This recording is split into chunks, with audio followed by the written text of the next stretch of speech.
नमस्कार विद्यार्थी मित्रांनो. सत्र 2020-21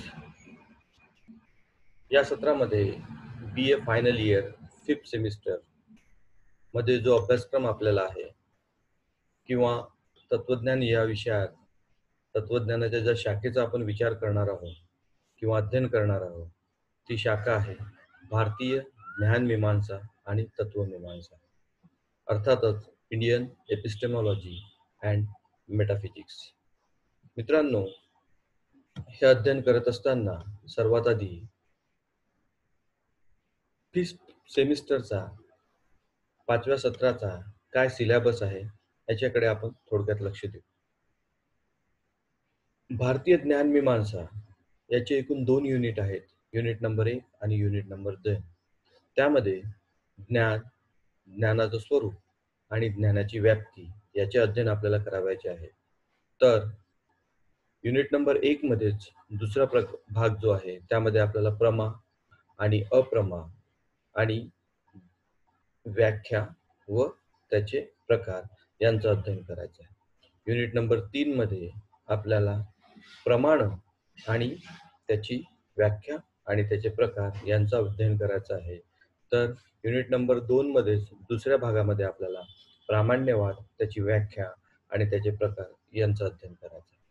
तर युनिट नंबर 3 आणि 4 हा पूर्णतः भारतीय तत्वमीमांसेशी म्हणजेच इंडियन एपिस्टेमॉलॉजीशी संबंधित आहे. युनिट नंबर 3 मध्ये आपल्याला आत्म्याचे स्वरूप किंवा आत्म्याची संकल्पना, लिबरेशन म्हणजेच मोक्ष आणि अल्टिमेट रियालिटी म्हणजेच अंतिम तत्व यांचे स्वरूप बघायचे आहे. ते बघायचे आहेत चार्वाक आणि वैशेषिक, आणि त्याचप्रमाणे वैशेषिक दर्शनातील 7 पदार्थांचं आपल्याला अध्ययन करायचं आहे. युनिट नंबर 4 मध्ये सुद्धा पुन्हा आत्म्याचे स्वरूप किंवा आत्म्याची संकल्पना, लिबरेशन, मोक्ष आणि अल्टिमेट रियालिटी, परंतु हे आपल्याला सांख्य आणि वैशेषिक दर्शनाच्या संदर्भात बघायचं आहे. तर आजचा हा जो व्हिडिओ आहे, हा व्हिडिओ युनिट नंबर 1 मधील पहिला भाग जो दिसून येतो आपल्याला, भारतीय दर्शनातील प्रमा आणि अप्रमा विचार. मित्रांनो, भारतीय दर्शनात ज्ञानाबाबत विस्तृत चर्चा केलेली दिसून येते, ज्यामध्ये ज्ञान म्हणजे काय, ज्ञानाचे स्वरूप, यथार्थ ज्ञानाचे स्वरूप आणि प्रमाणाची चर्चा केलेली दिसून येते. प्रस्तुत ठिकाणी आपण भारतीय दर्शनानुसार प्रमा आणि अप्रमा याचे अध्ययन करणार आहोत. त्याआधी ज्ञान म्हणजे काय याचा थोडक्यात आढावा आपण इथे घेऊ. म्हणजे सांगायचे असे आहे की भारतीय दर्शनात नुसतं मोक्ष, आत्मा, परमात्मा, ईश्वर, ब्रह्म याचंच अध्ययन केलेलं दिसून येत नाही, तर भारतीय दर्शनात ज्ञानाबद्दलही विस्तृत चर्चा केलेली दिसून येते. ज्ञानाबद्दल विस्तृत चर्चा करत असताना म्हणजेच ज्ञान म्हणजे काय, ज्ञानाचे स्वरूप काय असते, यथार्थ ज्ञानाचे स्वरूप काय असते, यथार्थ ज्ञान प्राप्त करण्याची साधने कोणती म्हणजेच प्रमाण कोणती, याचा विस्तृत चर्चा केलेली आहे. परंतु ज्ञानाचे स्वरूप बघण्याआधी म्हणजेच ज्ञान या शब्दाचा किंवा ज्ञान म्हणजे नेमकं काय, भारतीय दर्शनानुसार ज्ञान म्हणजे काय याचा अध्ययन आपण थोडक्यात करू. न्याय दर्शनानुसार ज्ञान हा आत्म्याचा गुण आहे. बुद्धी, उपलब्धी आणि पर्याय हे ज्ञान या शब्दाचे पर्याय आहेत. तर न्यायदर्शन म्हणत आहे की ज्ञान हा कोणाचा गुणधर्म आहे, तर ज्ञान हा आत्म्याचा गुणधर्म आहे. बुद्धी, उपलब्धी, पर्याय या हे शब्द काय, त्याचे पर्याय आहेत आणि या शब्दांद्वारे त्यांना ओळखल्या जातात. वेदांताच्या मते आत्मा ज्ञान स्वरूपी असतो, पण या दर्शनात ज्ञान केवळ आत्म्याचा धर्म म्हणून मानला आहे. अर्थात ज्या ज्ञानाची चिकित्सा आपण करणार आहोत ते आपल्या नित्याच्या व्यवहारातील अस्थिर ज्ञान आहे. या ज्ञानाचे स्वरूप आता आहे आणि नंतर नाही, म्हणजेच अनित्य आहे. तर न्यायदर्शनात ज्ञान आत्म्याचा गुण म्हणून मान्य केलेला आहे, तर वेदांत दर्शनाच्या मते आत्मा हा नेहमी कसा असतो, ज्ञान स्वरूपी असतो. परंतु आपण सध्या इथे जो ज्ञान या शब्दाचा अर्थ पाहणार आहोत किंवा ज्ञान या शब्दापासून किंवा ज्ञानापासून आपल्याला काय अभिप्रेत आहे ते जर इथे विचारले किंवा याचा जर आपण इथे विचार केला, तर आपल्याला असं दिसून येते की इथे आपण आपल्या दैनंदिन जीवनात ज्ञान कुठल्या अर्थाने वापरतो आहे. आणि आपल्या दैनंदिन जीवनात ज्ञान हे कसं असतं, नेहमी अस्थिर स्वरूपाचं असतं, अनित्य स्वरूपाचं असतं. अशा ज्ञानाचा आपण इथे विचार करणार आहोत. न्यायदर्शनाच्या मते अर्थाची म्हणजेच वस्तूची किंवा विषयाची उपलब्धी म्हणजे ज्ञान किंवा बुद्धी होय. म्हणजेच जेव्हा एखादा विषय आपल्याला आत्मसात होतो किंवा एखाद्या विषयाचा आपल्याला काय म्हणता येईल, एखाद्या विषयाबद्दल आपल्याला माहिती मिळत असते. तर ही जी मिळालेली माहिती आहे किंवा अ, हा जो विषय आपल्याला आत्मसात झालेला आहे किंवा त्या वस्तूबद्दल जे काही आपल्याला माहिती मिळत असते, ते ते म्हणजे ज्ञान किंवा बुद्धी होय. ज्ञान हे वस्तूचे प्रगटीकरण होय. म्हणजे ज्ञान काय करत असते, तर वस्तूला म्हणजे प्रकाशात आणत असते, उजेडात आणत असते. जसं एखादी वस्तू आपल्या समोर आहे, परंतु तिच्याबद्दल आपल्याला काहीच माहीत नसेल, तर ती वस्तू उजेडात येणार नाही, प्रकटित होणार नाही. उजेडात येणार नाही म्हणजेच काय? तर त्या वस्तूचा उपयोग काय आहे? त्या वस्तूचं स्वरूप काय आहे?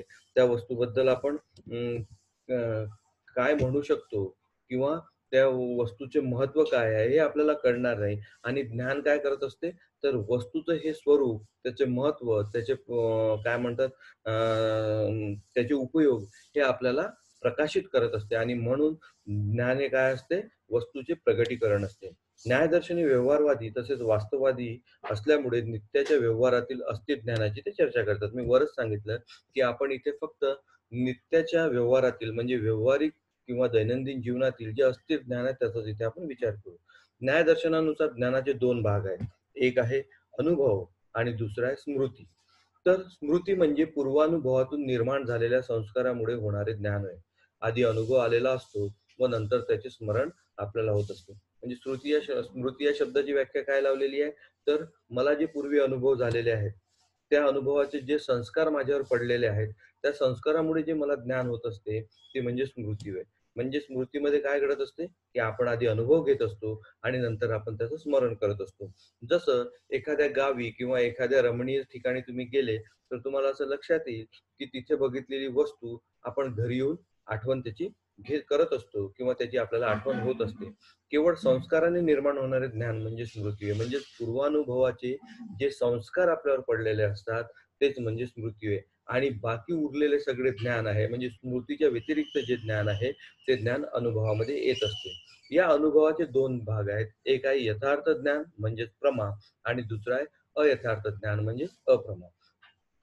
यथार्थ ज्ञान म्हणजे सत्य ज्ञान, त्यालाच प्रमा असे म्हणतात. तर अयथार्थ ज्ञान म्हणजे असत्य ज्ञान, खोटे ज्ञान, त्याला अप्रमा असे म्हणतात. तर वस्तू जशी आहे, तसेच तिचे ज्ञान होणे म्हणजे यथार्थ ज्ञान किंवा प्रमा होय. म्हणजे वस्तू ज्या स्वरूपाची आहे, वस्तूमध्ये जे गुणधर्म आहेत, जो रंग आहे, आकार आहे, अशा स्वरूपात जर आपल्याला वस्तूचं ज्ञान होत असेल, तर त्याला आपण प्रमा असं म्हणू. जसं मी घातलेली शर्ट, ही शर्ट पिवळ्या रंगाची आहे, बरोबर आहे. आणि त्याच स्वरूपात जर ती तुम्हाला आत्मसात होत असेल, तर तुम्हाला झालेलं ज्ञान सत्य आहे किंवा तुम्हाला झालेल्या या टी-शर्टचं ज्ञान किंवा हे ज्ञान कसं आहे, सत्य आहे. या उलट वस्तू जशी आहे, त्यापेक्षा भिन्न स्वरूपात जर तुम्हाला तिचं ज्ञान होत असेल, तर मात्र त्याला अयथार्थ, खोटं किंवा अप्रमाद ज्ञान असं म्हणतात. आत्ताच मी सांगितलं, की मी घातलेली टी-शर्ट पिवळी आहे. परंतु एखाद्याला ती निळी दिसत असेल, एखाद्याला ती काळी दिसत असेल, तर मात्र त्याचं झालेलं ज्ञान हे कसं असतं, अयथार्थ ज्ञान असतं. दुसरं उदाहरण आपण इथे घेतलेलं आहे, ते म्हणजे दोरीच्या जागी साप समजणे म्हणजेच अयथार्थ ज्ञान आहे. अंधाऱ्या खोलीत एखाद्या वेळेस आपला पाय दोरीवर पडतो आणि पाय पडल्याबरोबर आपण भीतो आणि त्याला का भीतो? तर आपण त्या दोरीला साप समजतो. तर दोरीच्या जागी जेव्हा आपल्याला सापाचं ज्ञान होत असते, तेव्हा ते ज्ञान अयथार्थ ज्ञान होत असते. म्हणजेच इथे यथार्थ किंवा प्रमा म्हणजे सत्य ज्ञान आणि अयथार्थ किंवा अप्रमा म्हणजे असत्य किंवा खोटं ज्ञान आहे. आता आपण यथार्थ किंवा प्रमाज्ञानाचं काय स्वरूप आहे हे आपण बघू.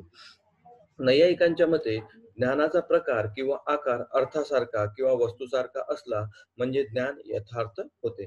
आता नैयायिक स्पष्ट शब्दात म्हणत आहे, की जे मला ज्ञान झालेलं आहे, ते झालेलं ज्ञान वस्तूप्रमाणेच असेल. म्हणजेच एखाद्या वस्तूचं जे ज्ञान मला झालेलं आहे किंवा जे गुणधर्म मला कळालेले आहेत, ते गुणधर्म त्या वस्तूत वास्तविक स्वरूपात असतील, तर ते झालेलं ज्ञान म्हणजे प्रमा आहे. म्हणजेच ज्ञानाचा आकार आणि प्रकार हा जर वस्तूसारखाच असेल, म्हणजे जशी वस्तू आहे, तसंच जर मला तिचं ज्ञान होत असेल, तर त्याला आपण प्रमा किंवा यथार्थ ज्ञान म्हणू. आत्ताच मी तुम्हाला शर्ट बद्दल किंवा टी शर्ट बद्दलचे जे उदाहरण दिलं ते यात मोडते. याचा अर्थ असा की यथार्थ ज्ञान हे निश्चित असंदिग्ध स्वरूपाचे असते. म्हणजे यथार्थ ज्ञानामध्ये कशी असते? निश्चित असते ते. आणि असंदिग्ध म्हणजे कुठल्याही प्रकारचा त्याच्यात संशय नसतो. मी घातलेली टी शर्ट हे पिवळ्या रंगाची आहे, हे निश्चित आहे आणि याच्यात मला कुठलाही संदेह नाही, नाही ती पिवळ्या रंगाची नाही, ती काळ्या रंगाची आहे किंवा निळ्या रंगाची आहे, असा कुठल्याही प्रकारचा संशय यात नसतो. जसे आपल्याला समोरील टेबलाचे ज्ञान, ते ज्ञान यथार्थ ज्ञान आहे. कारण त्यातील टेबलत्व इत्यादी गुणाचे निश्चित ज्ञान आपल्याला होत असते. परंतु या ठिकाणी अडचण अशी उपस्थित होते, की ज्ञात वस्तू सारखे असणे म्हणजे काय? म्हणजे आता प्रश्न असा निर्माण होतो, की हे मान्य आहे, की मला झालेलं ज्ञान हे वस्तूसारखं असायला पाहिजे. ज्ञान आणि वस्तू ह्या दोन्ही कशा असायला पाहिजे? सारख्या असायला पाहिजे. सोप्या शब्दात सांगायचं झालं, तर आरसा आणि आरशाबाहेरील वस्तू. आरशात दिसणारं वस्तूचं प्रतिबिंब आणि आरशाबाहेरील वस्तू ह्या दोन्ही कशा असतात? सारख्या असतात. तर आता प्रश्न असा निर्माण होतो किंवा इथे एक अडचण निर्माण होते, की ज्ञान वस्तूसारखे असणे म्हणजे काय? बरोबर आहे. तर या ठिकाणी आपल्याला असं म्हणता येईल, की कारण ज्ञान आणि विषय या दोन्ही गोष्टी एकमेकांहून अतिशय भिन्न आहे. कारण विषय हा भौतिक आहे, जसे टेबल, तर ज्ञान ही मानसिक वस्तू आहे. तर अडचण अशी निर्माण होते, की ज्ञान वस्तूसारखे असणे म्हणजे काय? कारण ज्ञान आणि वस्तू ह्या दोन्ही गोष्टी भिन्न आहेत. म्हणजे ज्ञान हे पूर्णतः मानसिक आहे, तर वस्तू ही पूर्णतः भौतिक आहे. म्हणजेच टेबलाचे आपल्याला होणारे ज्ञान मानसिक आहे. मग प्रश्न असा उपस्थित होतो, की ज्ञानाचा आकार वस्तूसारखा कसा राहील? नैयायिक म्हणतात, कोणत्याही ज्ञान विषयात 2 बाजू असतात. एक इदमपणा आणि दुसरा प्रकार किंवा आकार. इदम म्हणजे ज्या कशाचे ज्ञान होते ते व प्रकार किंवा आकार म्हणजे ज्या पद्धतीने ते ज्ञान होते ती रीत किंवा स्वरूप आहे. म्हणजेच नैयायिक असं म्हणत आहे, की ठीक आहे, ही अडचण आहे, की ज्ञान वस्तूसारखे असते म्हणजे नेमकं काय? कारण ज्ञान ही मानसिक आहे आणि वस्तू ही भौतिक आहे आणि मग वस्तूच मग मानसिक असायला पाहिजे असा प्रश्न उपस्थित होतो. तर नैयायिक असं म्हणतात, की ज्ञानामध्ये 2 गोष्टी असतात. एक असतो इदमपणा आणि दुसरं असते आकार किंवा प्रकार. तर इदमपणा म्हणजे ज्या कशाची आपल्याला ज्ञान होते म्हणजे ती वस्तू असो, व्यक्ती असो, काहीही असो त्याला म्हणतात इदमपणा. आणि आकार किंवा प्रकार म्हणजे ज्या पद्धतीने आपल्याला त्या वस्तूचे ज्ञान होते त्याला आकार किंवा प्रकार असे म्हणतात. म्हणजेच असे की कुठलाही पदार्थ नुसताच असत नाही, तर तो विशिष्ट स्वरूपात असतो. म्हणजेच तो नाम, रूप, जाती इत्यादी धर्माच्या स्वरूपात असतो. न्याय दार्शनिक म्हणतात, जेव्हा एकच आकार उदाहरणार्थ घट हा विषय आहे आणि या घटाचा आकार गोल आहे, तर माझे या घटाविषयीचे ज्ञान गोलाकार राहील. त्याचे मला होणारे ज्ञान, मानसिक ज्ञान हे गोलाकार स्वरूपच राहील. म्हणजेच न्यायिकाला असं म्हणायचं आहे, की एखादी वस्तू असते म्हणजे नुसती असत नाही. तिला रंग असतो, रूप असतो, आकार असतो, गुणधर्म असतात आणि या धर या सर्वांचे ज्ञान आपल्याला होत असते. असे ज्ञान होत असताना जसं एखादा घट किंवा माठ घेतला तर तो गोल आकाराचा आहे. हे मान्य आहे मला, की ते गोल आकाराचा आहे. परंतु त्या वस्तूचं मला जे ज्ञान झालेलं आहे ते कसं राहील? गोलाकार राहील आणि म्हणून माझं ज्ञान कसं राहील? गोलाकार स्वरूपच राहील. प्रमाचे लक्षण. प्रमा अर्थात यथार्थ ज्ञानाची 3 लक्षणे आहेत. अनुभवत्व, असंदिग्धत्व आणि यथार्थत्व. म्हणजे यथार्थ ज्ञानामध्ये आपल्याला 3 गोष्टी दिसून येतात. एक तर आहे अनुभवत्व म्हणजे अनुभव येणे. दुसरा असंदिग्धत्व म्हणजेच कुठल्याही प्रकारचा संशय किंवा संदिग्धता नसणे आणि तिसरा यथार्थत्व म्हणजे ते कसं असतं यथार्थ स्वरूपाचं असतं. या आधारावर प्रमाची व्याख्या एखाद्या वस्तूच्या असंदिग्ध आणि यथार्थ अनुभवाला प्रमा म्हणतात. म्हणजे एखादी वस्तू आहे आणि तिचा असंदिग्ध म्हणजे कुठल्याही प्रकारचा संशय, त्याचप्रमाणे खरा येणारा अनुभव म्हणजे प्रमा अशी प्रमाची व्याख्या करण्यात येते. प्रमाचे घटक किंवा अवयव. प्रमाज्ञानाची उत्पत्ती 3 गोष्टीवर आधारित आहे. एक आहे प्रमाता, दुसरा आहे प्रमेय आणि तिसरा आहे प्रमाण. प्रमाता. आता प्रमाता कशाला म्हणतात? तर आपल्याला लक्षात येईल, की सुज्ञ व्यक्ती किंवा ज्ञानी व्यक्ती म्हणजेच प्रमाता आहे. कारण एखाद्या वस्तूचं ज्ञान प्राप्त करण्यासाठी ते ज्ञान घेणारा कोणीतरी व्यक्ती असायला पाहिजे आणि त्या व्यक्तीला काय म्हणतात? प्रमाता असं म्हणतात. यथार्थ ज्ञान ज्याला प्राप्त होते त्याला प्रमाता म्हणतात. ज्ञान प्राप्त करण्याकरिता ज्ञान प्राप्त करणाऱ्याची गरज असते. म्हणून प्रमादच्या निर्मितीकरिता चेतन मनुष्य अर्थात प्रमादाचे असणे अनिवार्य आहे. दुसरा आहे प्रमेय. यथार्थ स्वरूपात ज्ञात होणाऱ्या विषयाला प्रमेय असं म्हणतात. प्रमेय म्हणजे काय? तर ज्या वस्तूचं किंवा विषयाचं आपल्याला ज्ञान होत आहे, ती वस्तू किंवा विषय म्हणजे प्रमेय होय. ज्ञान तेव्हाच शक्य असते, जेव्हा प्रमात्यासमोर म्हणजे व्यक्तीसमोर एखादा विषय असेल, एखादी वस्तू असेल, तर त्या विषयालाच प्रमेय असं म्हणतात आणि 3 आहे प्रमाण. यथार्थ ज्ञान ज्या साधनांद्वारे प्राप्त होते त्याला प्रमाण असे म्हणतात. कारण ज्ञान प्राप्त करण्यासाठी आपल्याला ज्ञान सहज प्राप्त होत नाही, तर कुठल्यातरी साधनाद्वारे, कुठल्यातरी माध्यमाद्वारे प्राप्त होत असते. जसं प्रत्यक्षाद्वारे आपल्याला बाह्य वस्तूचं ज्ञान होत असते. जसं डोळ्याने दिसायचं ज्ञान होत असते, तर डोळे हे माध्यम आहे. जिभेने चव कळत असते, तर जीभ हे माध्यम आहे. तर यथार्थ ज्ञान प्राप्त करण्याचे जे साधन आहे, त्याला प्रमाण असं म्हणतात. ज्या साधनांद्वारा प्रमात्याचे प्रमेयाशी संबंध प्रस्थापित होतात, त्याला प्रमाण असे म्हणतात. म्हणजेच अर्थात ज्या साधनाद्वारे व्यक्तीचा वस्तूशी संबंध प्रस्थापित होतो, तेव्हा त्या साधनांना प्रमाण असे म्हणतात. प्रमाचे करण म्हणजे प्रमाण होय.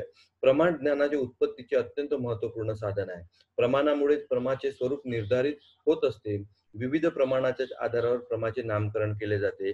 प्रमाचे प्रकार किंवा यथार्थ ज्ञानाचे प्रकार किती आहेत? तर 4 आहेत. प्रत्यक्ष, अनुमान, उपमान आणि शब्द. तर या व्हिडिओमध्ये आपण फक्त आणि फक्त प्रमा किंवा यथार्थ ज्ञानाबद्दल चर्चा केलेली आहे. अप्रमाद ज्ञानाबद्दल आपण दुसऱ्या व्हिडिओमध्ये चर्चा करू. धन्यवाद. तुम्हाला कुठलीही क्युरीज असेल, कुठलीही समस्या असेल, तर तुम्ही मला फोन करून विचारू शकता. हे वाचून घ्या, व्यवस्थित ऐकून घ्या आणि कुठलीही समस्या निर्माण झाली तर मला सांगा. Thank you.